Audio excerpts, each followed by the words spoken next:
Come in. Welcome. I'm E.G. Marshall. Welcome to the sound of suspense, to the fear you can hear. Welcome to the world of terrifying imagination. Our story is about a very old man, living just outside a tiny village. A very old man whose long life has been lived close to the soil and close to the people he loved. People still living and people long dead.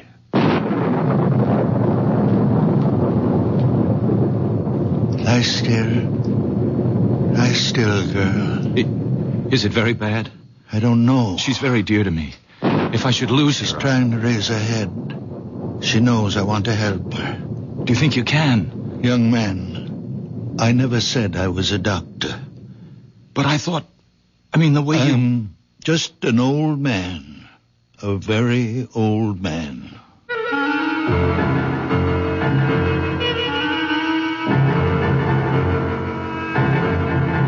Our mystery drama, A Very Old Man, was written especially for the Mystery Theater by Elspeth Eric and stars Santos Ortega.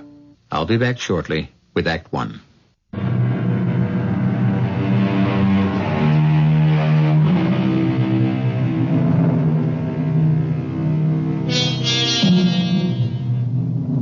Look long and carefully at the face of a tiny baby. Look carefully and long into the face of someone who is very old.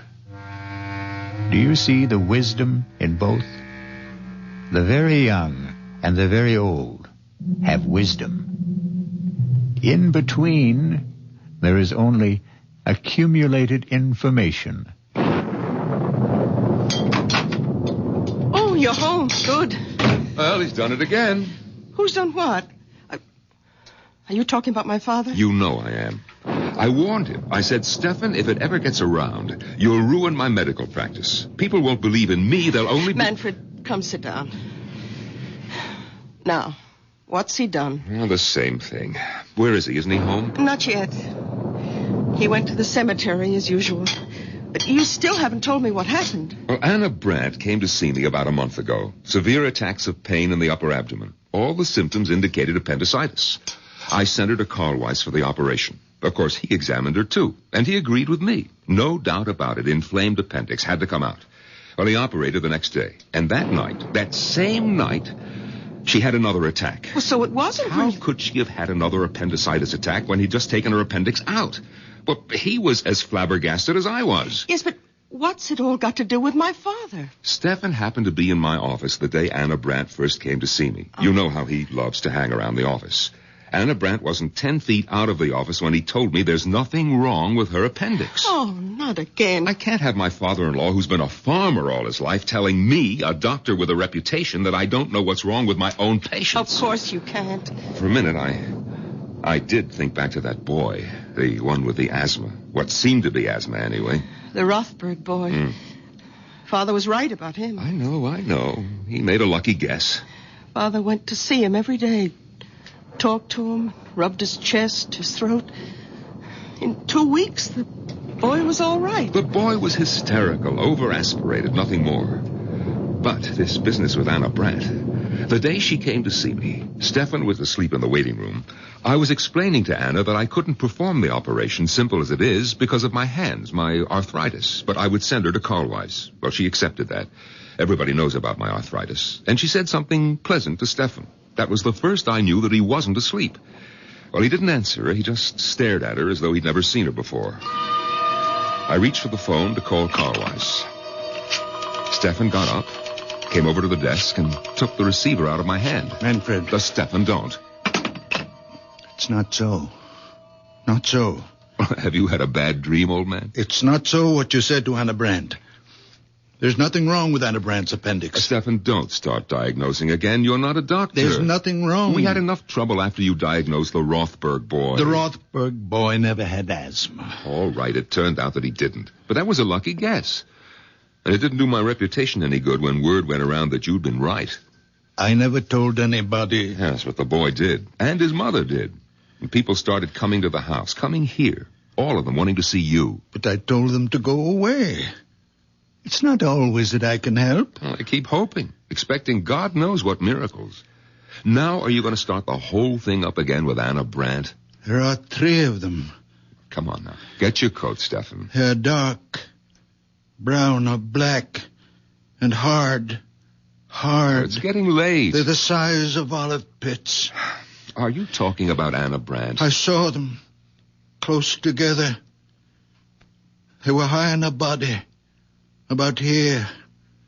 3 of them. You saw them, 3 of them, the size of olive pits, lying here, above the stomach, about here. Have you got X-ray eyes, Stefan? Is that it? No, my eyes are like everybody's. Well, then, what do you mean you saw them? Her body was transparent. I could see right through it, as though the skin had been removed. I could see everything. Carl Weiss was as confident as I was before the operation, and he was as confused as I was after. I swear I don't know what made me say it, but I said it. I said, Carl Weiss, could it be a stone? A gallstone, perhaps? Well, he was taken aback a little, but he couldn't deny a possibility. Maybe a remote one, but a possibility. I felt like a fool, but I told him I thought he should go ahead. And he did. This morning. And he found? Gallstones. 3 of them. The size of olive pits.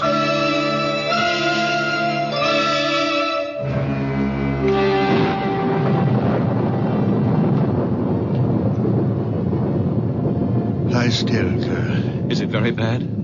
I don't know. She's very dear to me. She's trying to raise her head. She's trying to tell you something. She knows I want to help her.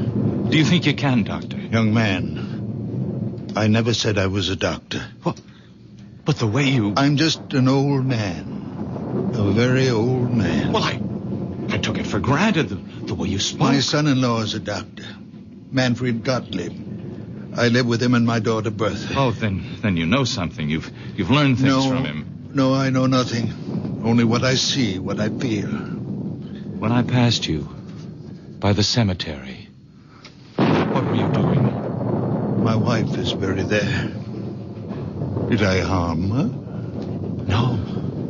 No, I even think she's a little better. Her eyes, they look brighter. Not so full of pain. You did nothing but touch her. Stroke her a little and talk to her. Let me look at your hands. No, they're just hands. What should they be? Now let me... Well, your hands are warm.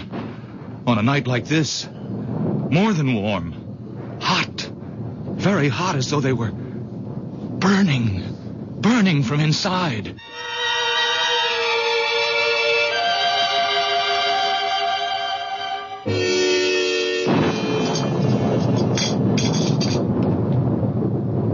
If it should get around about Anna Brandt... You don't think I'd tell anyone? Well, these things have a way of leaking out. Look, you're not going to tell Father, are you, that Carl Weiss found the 3 stones? You think I shouldn't? He wouldn't tell anyone. He didn't tell anyone about the Rothberg boy. It was the boy's mother who shouted it from the housetops. And look what happened. People showing up here. When he saw them, he hid in his room. And when they left, he went to the cemetery. Sat by my mother's grave. You think that he's there now? Oh, I suppose. Sometimes he stays for hours. I wish he'd get home before the rain starts.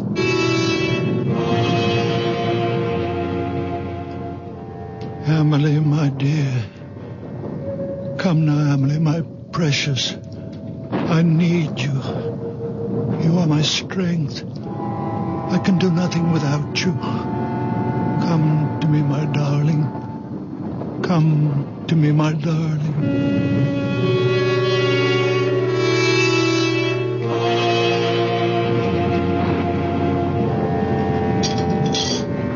Manfred, I don't want him to start thinking that any of this is real. He mustn't think that he has some magical power. Listen, if you treat him as though he were possessed in some way, he might begin to believe it, and then his mind... Who knows what might happen? Bertha, have you thought that perhaps it's already happened? No. That he is deranged? I won't believe that. He's my father. I love him. He's old and childish, and sometimes I'm impatient. I am too, often. But only the way I'd be with a child. In many ways, he is my child. The only child I have. Oh, my dear. I thought you'd stop brooding about that. Oh, I have. I stopped last year when I turned 40. But that's why. Because I have no child, he's twice as precious to me. I understand. I do understand. You know that I'm fond of him. Then let's leave him as he is. Don't let him think he's different from other people. Whatever you say. You know, the Widow Holder has been asking for him. Widow Holder? Why? They keep telling me in the village that she has this great swelling on her head, big as an egg. Yes, I've heard about it. And she's afraid of doctors. Bertha, you don't suppose... The rain, it started. It's coming down like crazy. Oh, Father! Oh, thank goodness. I made it. Just in time. You shouldn't take such chances. Why weren't you home for dinner? Where have you been? I kept something hot for you. Thank you. Now, give me your coat. That's it. Oh, where were you all this time? Didn't Bertha tell you? At the cemetery. You didn't go to see anybody? No, I didn't go to see anybody. Oh, here's a plate for you, Father. Nice pot roast and potatoes. Thank you, Bertha. I'm sorry I wasn't here for dinner. I lost track of the time. I ran into somebody. We talked a little. Oh. Manfred, let's go up to bed. Ah.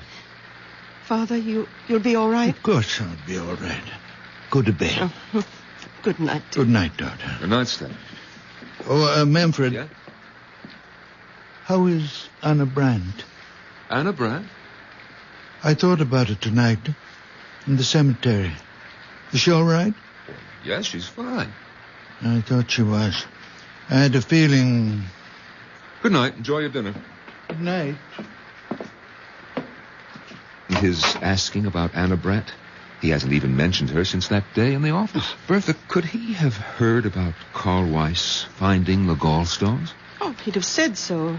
He always says precisely what's on his mind. There are times when I wish he didn't. Listen, he's talking to himself in the kitchen. Sounds as though he's calling someone. Manfred, he's an old man. Leave him be.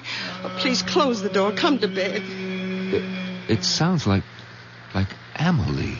What? Did you say Amelie? Wasn't that your mother's name? No, it was my sister's. Oh, Bertha, I never knew you had a sister. You never told me. It was so long ago, before I was born. Their first child. She only lived an hour. My mother told me they'd just agreed on a name. Father leaned over the crib to kiss her, and she was dead. But that was 45 years ago. All these years he's never mentioned her. What was that? The door opened downstairs. Well, he's gone out. In this rain. Where could he have gone? There's only one place. He's gone to the cemetery.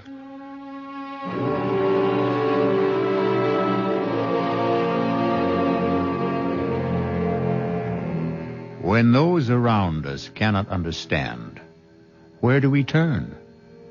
When the world is dark, where do we go? To the unknown?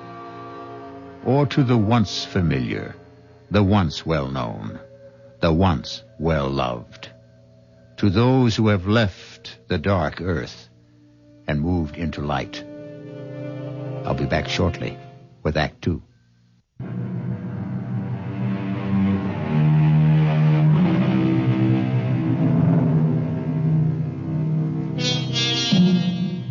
Now come back with me to the story of a very old man and the people who loved him and could not comprehend him, or could not comprehend him because they loved him, or because they tried too hard. Breakfast on the table, Manfred. All right, darling. Oh, well, did you talk to him? He's still asleep. Oh, let him sleep. After last night. Yes, we're lucky if he doesn't come down with pneumonia. He was drenched, Bertha, soaked clear through. Lying across your mother's grave with the rain beating down on him, crying, Amelie, Amelie, as though his heart was broken. Amelie is buried next to Mother. Bertha, are you going to ask him about her? Oh, it's been so long, 45 years. You know, in all that time, I've never heard him say her name. Naturally, I never mentioned it. She died years before I was born. Your mother never talked about her? Oh, just that once. When she told me she wanted to be buried near her. And how she died.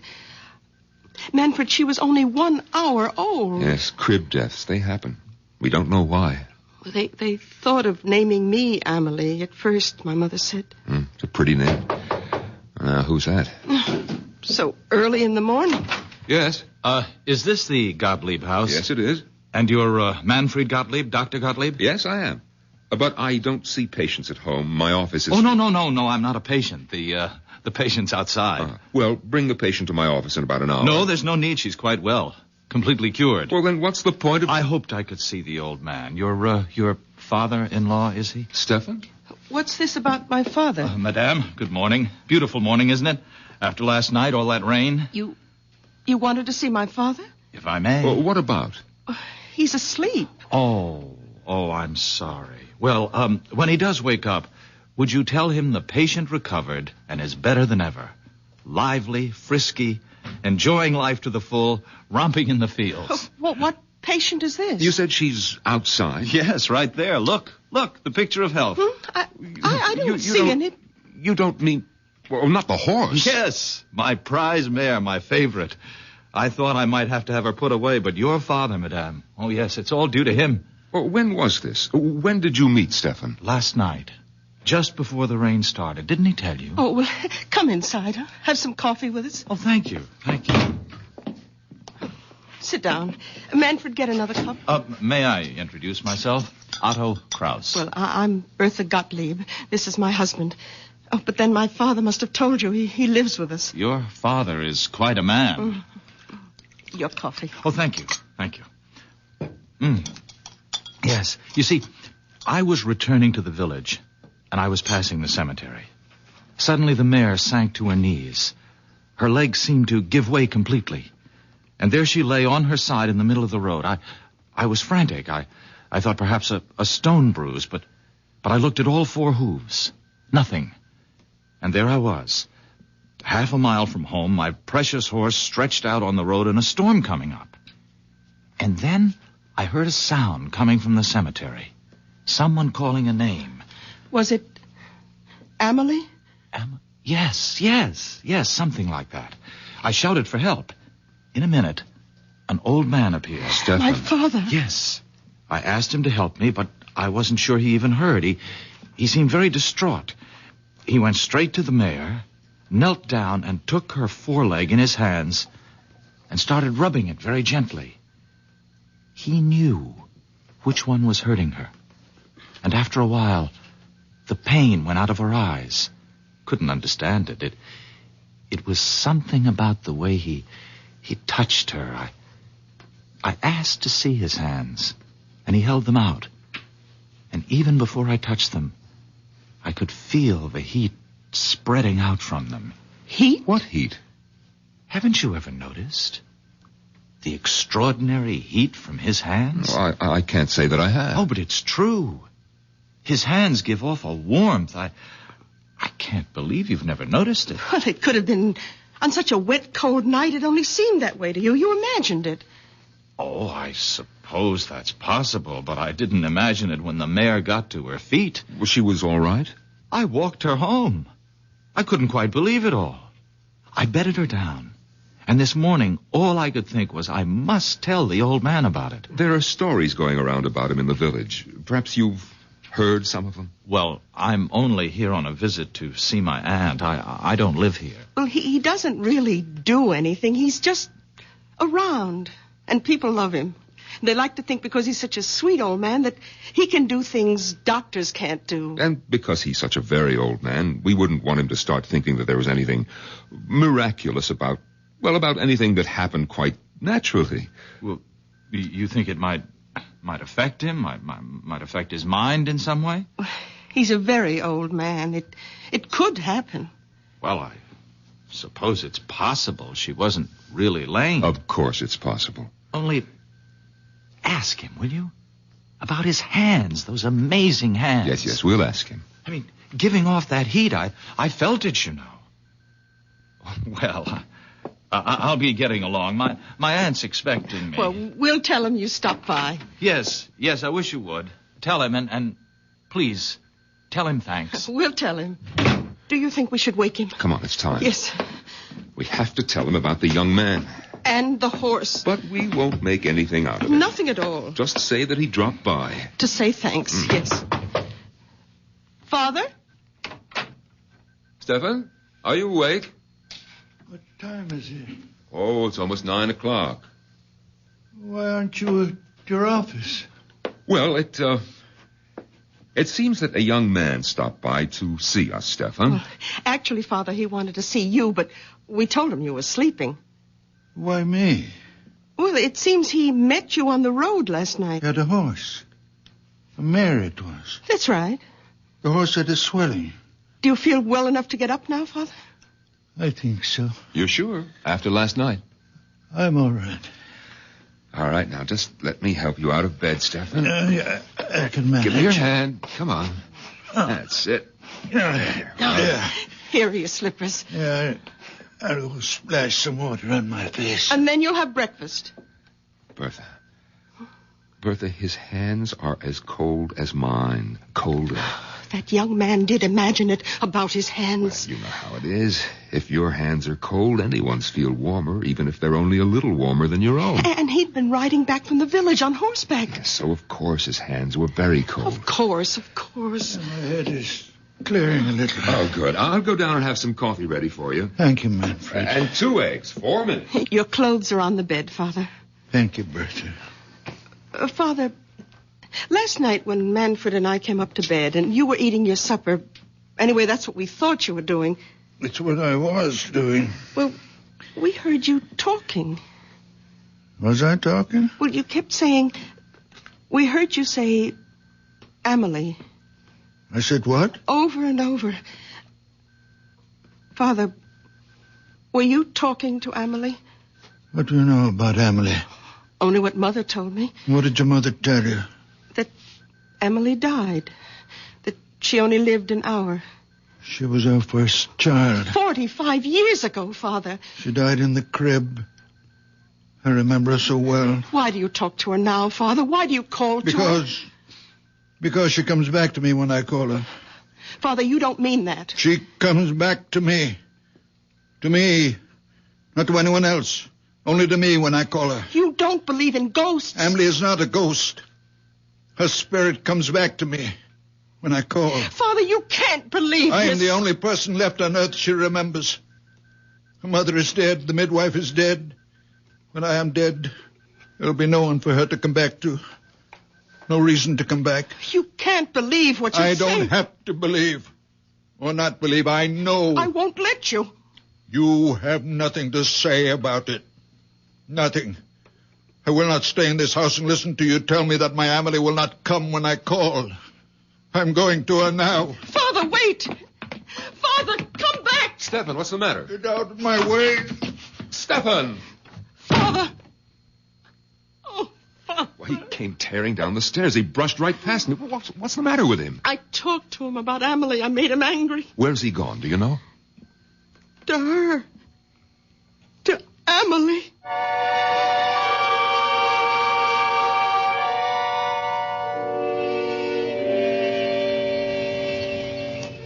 Amelie, I need you, darling. Come be with me, my darling. Your father needs you. I need you, my sweet Amelie. Old man? Oh, my Amelie. Stefan? Amelie. Stefan, can I help you, old man? No, No. You remember me, don't you? From last night? You're the young man with the mare. She was lame. Ah, you should see her now. They told me she's better. Better than better. Come have a look. Please come. Look there. Look at her. Oh, very much fine. Not a sign of lameness. I came to your house a little while ago. You were sleeping. They told me you were there to say thanks. There was no need for that. Oh, I'd like to do more than just leave my thanks. I'd like to invite you to my aunt's place. Oh, no, I couldn't. No, I'd like you to meet my aunt, please. Your aunt won't mind? No, not a bit. Come on. We'll both ride the mare. Here, I'll give you a leg up. You're sure about your aunt now? Oh, she'll be delighted. She doesn't get out much these days. Is she very old? Well, she's not young, but that's not why she stays home. She has this disfiguring growth on her head. It makes her shy. Well, she should see a doctor. No, she won't. Absolutely refuses, won't hear of it, hates them all. Oh, that's very wrong. Oh, yes, all the money in the world and won't go to a doctor. So she sits in her parlor and reads her Bible. Ah, there's the house. Oh, yes, the big stone house. You know the house? I've admired it since I was a boy. My aunt bought it when my uncle died. My uncle was Fritz Holder. You've heard of him, the manufacturer? I don't think so. Around here, I understand my aunt is known as the Widow Holder.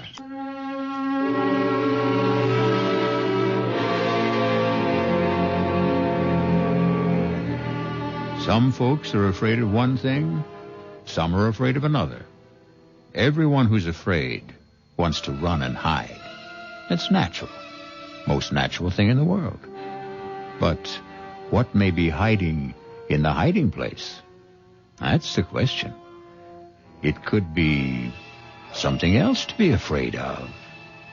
I'll be back shortly with Act 3.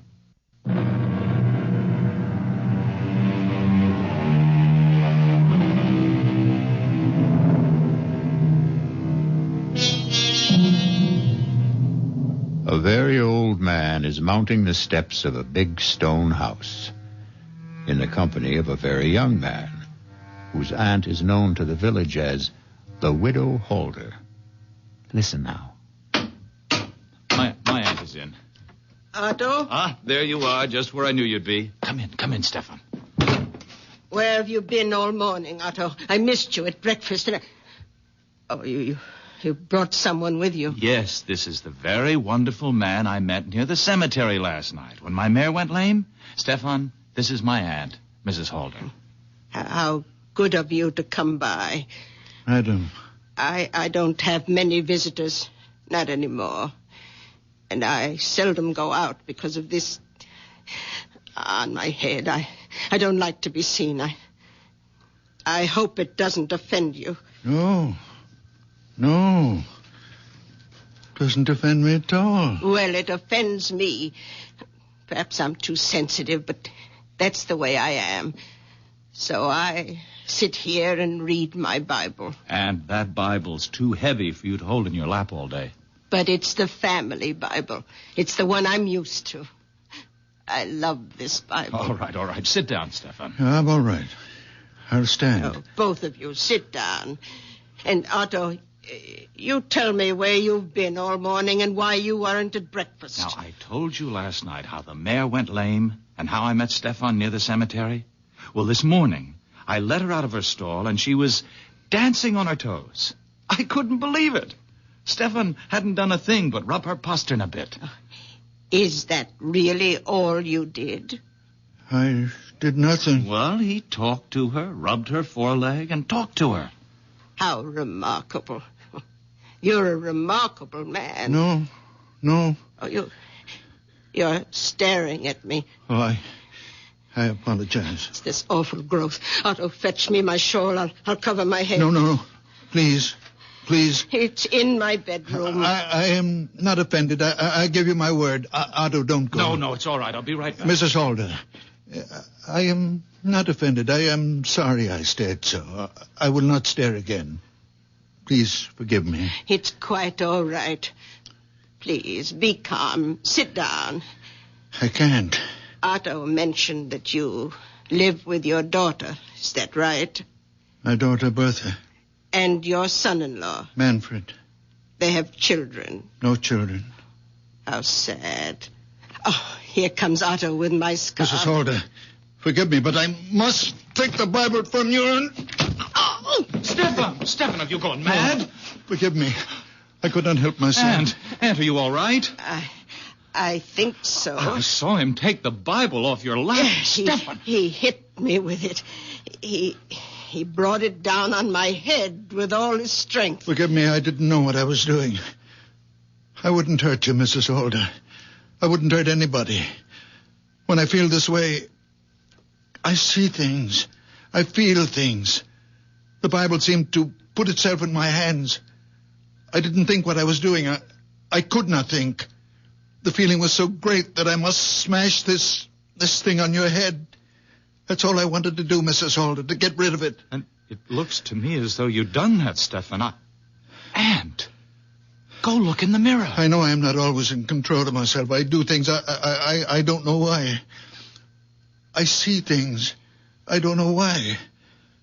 But I would never hurt anyone. It's unbelievable. The growth is gone. Will you forgive me?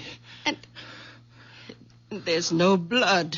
No blood at all. All the same, I'm going to get you to a doctor. No doctors, no. No, a blow on the head like that. No, I'm all right. My head is clearing now. It was just the shock.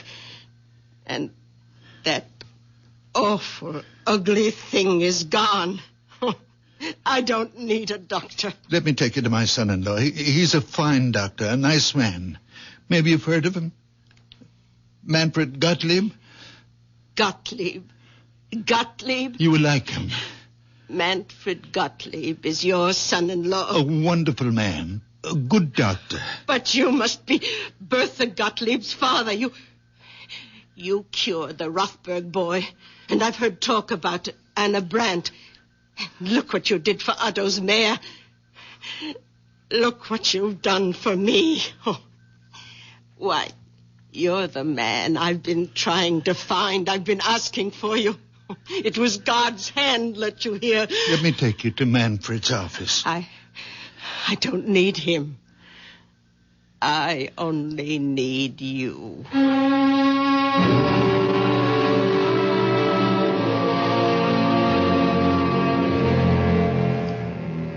If I've hurt your aunt in any way... We'll soon know. Otto, I don't want these spells that I have. I don't ask for them. Only sometimes the pain gets so great. What pain? Well, the pain of living. When it seems more than I can bear, I go to the grave of my wife and my baby daughter, my Amelie. And I call to her, my little one, who only had 1 hour of life. And she comes to me and gives me comfort and courage and belief. I believe that even though I can do nothing about the great pain of living, there are other pains, and I can do something about them. I know I'm not quite myself when I'm like that. I know I'm not really strong or courageous. But when the spell is on me, the people in pain, they become transparent. You mean you can see through them?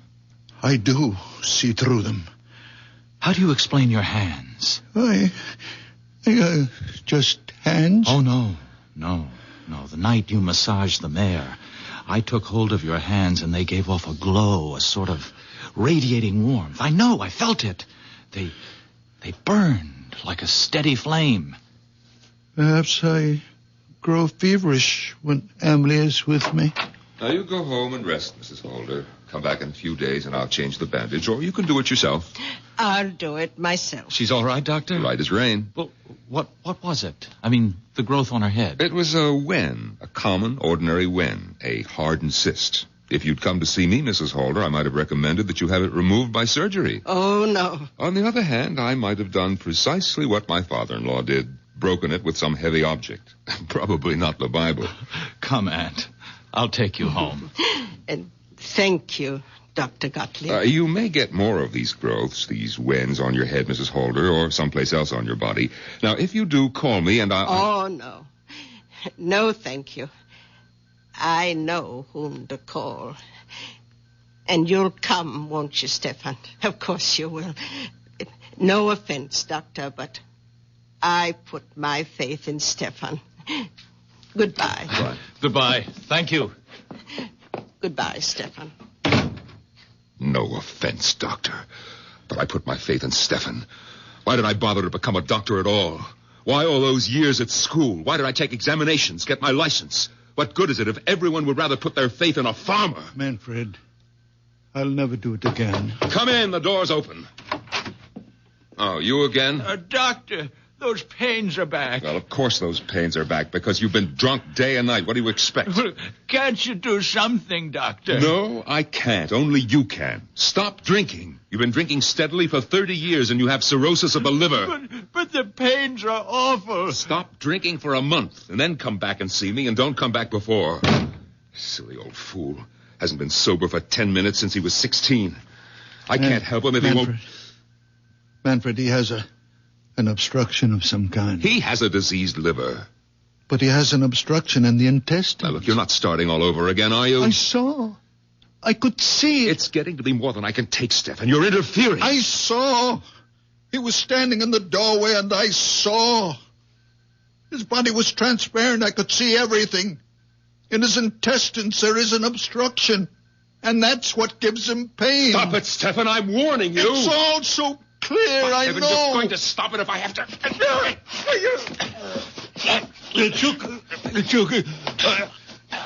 Manfred, take the hands on my throat. Stefan. Stefan, I'm sorry. I didn't mean to do... Stefan. I'm all right. Give me that gun.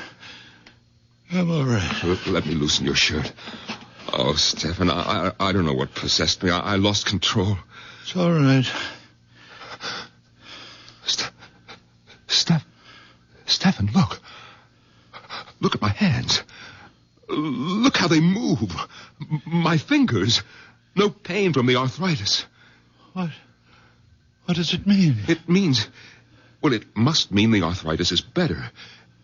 It's gone, perhaps. Oh, Manfred. The way I unbuttoned your shirt. So fast. No trouble. No pain. Is it possible? It's true. Look.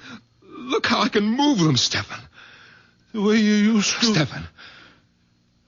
Stefan, I felt the warmth Otto was talking about. The heat from your hands. When you were trying to tear my hands from your throat, I felt it. A warm glow. You really felt it? Yes, a glow. A radiance. Stefan, give me your hands. Yes. There it is. It's a fire. A fire.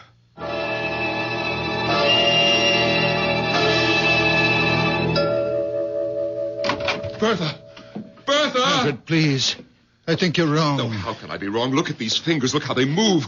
Watch me unbutton my coat. Oh, Stefan, I had to lose my temper. Try to choke you in order to touch you. I might have killed you. Oh, you wouldn't Where's have. Bertha? Bertha! Manfred, you're excited Excited? now. I'm delirious. I can go back to surgery. We'll be rich again. Our lives will change. Yours, too. I don't want my life changed, Manfred. It means my daughter thinks me mad, deranged. Oh, she won't. It's only when my Amelie is with me, my little one, that I see him. It's Amelie who gives me the power. Bertha, where are you? Are you upstairs? I'm nothing without Amelie. It's her innocent soul that enters into me. What are you doing home at this hour? Bertha, where were you? Oh, I was taking a nap. Bertha, look. My hands. Look how my fingers move. What happened? Your father happened. His wonderful hands. Bertha, you remember the young man with the mare? How Stefan put his hands on the mare's foreleg and the mare got up and walked? We don't know that. It's true. You haven't seen the mare? It happened to me. To me, believe me. I can't. I didn't believe it either, but then Mrs. Holder came to the office. Mrs. Holder? Yes, she's the aunt of the young man with the mare. Stefan went to see Mrs. Holder. He didn't. Her nephew took him there, Bertha. And Stefan broke the wen on her head with a big Bible. Oh, no. He did right, Bertha, right. It was only a wen, and he was right. He didn't know what he was doing, and he was right. Manfred, you must stop this talk. Bertha, after Mrs. Holder left, an old patient of mine came in. The man has been a drunk for years. I was sure his liver was enlarged, diseased. But I sent him away. And then your father said, Manfred, you are wrong. The man has an obstruction. His intestines are blocked. You believed him? No, I didn't believe him. I was out of my mind with rage that he would dare to tell me that I was wrong. But Bertha, I took him by the throat. He tried to tear my hands away, and it was then. Bertha, it was then that I felt the heat, the blessed heat from his hands entering into mine. And now look. Bertha, if he can use his hands, be happy. Father, how long will it last? How can I know? Your moods, your spells, they've bewitched us all. I never meant harm. Well, they've got to stop. I want you to stay away from the cemetery. I'll stay away. I watch you every minute. If you like. I won't let you out of my sight. I'll treat you like a child. As you were. Because you are a child. I am a very old man. From now on, you're my child. No. From now on, you will have your own child. A real child. Not me. What? I can see. The child is growing inside you. Soon you'll know it yourself. Next spring, you will bear your child, and it will be beautiful. A little girl. And you will... I hope you will give her the beautiful name of Emily. Father? Then my Emily can rest. I won't have to call her anymore. She can rest.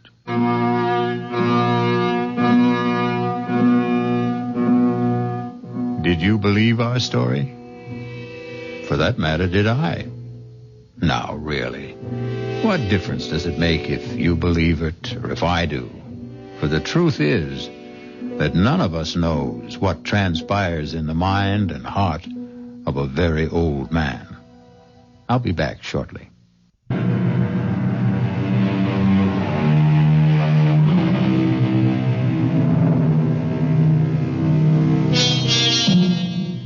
Ever happen to look up the word murder in a dictionary? No? Then I'll tell you how the dictionary defines it. To kill with premeditated malice.